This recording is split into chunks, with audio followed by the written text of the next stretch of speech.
The Batusi, some boobs, and the Boy Wonder. What else could a fan want? Hey guys, thanks for tuning in to Comic Book Nostalgia. I'm CB Nostalgia, and today we've got a recap of the 7th episode of the 2nd season of Titans, entitled Bruce Wayne. But before we get started, don't forget to get in on this month's giveaway. We're giving away a Blu-ray copy of Spider-Man Far From Home. All you have to do to get in on the contest is be a subscriber to this channel, press like below, and leave a comment. Well, what an episode. After 2 straight weeks of action, it was kind of nice to have a little bit of a slowdown and focus on the story.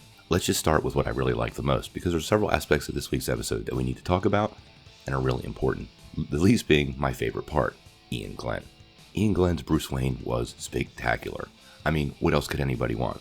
And he is a completely different version of Bruce Wayne. Now, I said in my review, he really does remind me of Adam West. But after this episode, maybe it's Adam West mixed with Frank Miller's Batman? I don't know. In most of the episode, I was waiting for him to say, "I'm the goddamn Batman." The Bruce Wayne version of Jiminy Cricket is awesome. And I love how he talks to Dick as a friend who cares in the beginning, and it clearly evolves into a more paternal tone and relationship. I hope we get some more of Iain Glen this season, and maybe some more of this version of Batman. Even though most of this was in Dick's head, I really like this, and it was a lot of fun, and I hope you did too. We also can't leave this recap without talking about the Batman 66 references. He actually did the Batusi, and referred to Dick as the Boy Wonder. Is this the 66 Batman? I'm not sure. Jason Todd's insanity is something else that's a little interesting. Obviously he's losing it after being thrown off the roof by Deathstroke, and the way they portrayed his sort of PTSD I really liked. The kid really can't get a break, and whatever's going on in the tower is clearly being blamed on him even though he has no involvement. This is that teenage kid that just can't get a break, but let's get back to that in a minute. You can't pretty much talk about Jason this week also without talking about Rose.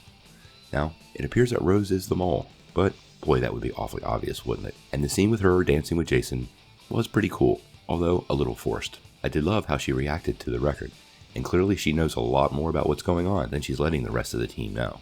You really do have to feel for both of them. They both have serious damage. And although we want to think of Rose as the mole, I don't think so. But let's get back to that in a minute. The majority of this episode really was about Dick Grayson, and him going, well, partially insane. Him seeing and talking to a Bruce Wayne that's not there isn't typically healthy.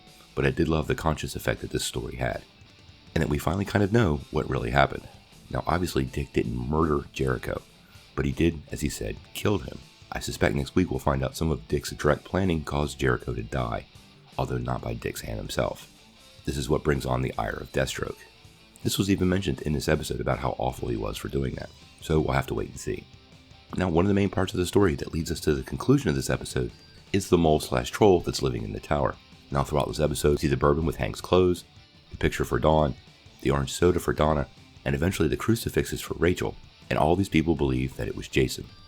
Now, we're going to talk a little spoiler here, and I want you to be careful here, you may have figured this out already, but let's talk about who that mole is. When Dick finds the pictures in the church, I took a screening of one. Check it out. Now let's see who we see here. Rose, Jason, Hank, Dawn, Donna, Rachel, Corey. Who's not there? Gar. Notice how he just walked in when Dick Grayson showed up at the end and really didn't say a lot? I'm pretty sure something happened in those tunnels when Deathstroke captured Jason, and we still don't know what it is. Maybe we'll find out next week, but that's who I think the mole is. Now there was a short subthread in this episode for Connor, Krypto, and Eve, which included Corey. I really love the display of Corey's powers this week, even though the CGI with Rachel's powers was a little clunky. She pretty much saved Connor, and clearly Connor's going to be a continued part of the story, as will Eve and Krypto. I still love Krypto. The flying scene was great. The episode closing out with Jason being done with the rest of the team's accusation and him ready to do himself in was pretty well done.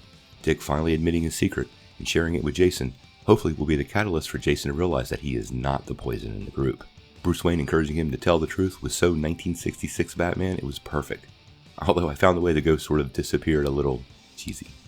All in all, I really liked this episode and can't wait to see what we have for next week. I am sort of sad. We only have about 3 episodes left, and we haven't gotten a lot of characters, and we know the season is winding down. I hope it ends with a conclusion of the story and not a cliffhanger this year, but boy, we're moving there quickly. Tell me what you think in the comments below. If you like this video, make sure you press like, click subscribe, and if you don't ring that bell, you won't get any updates. Peace.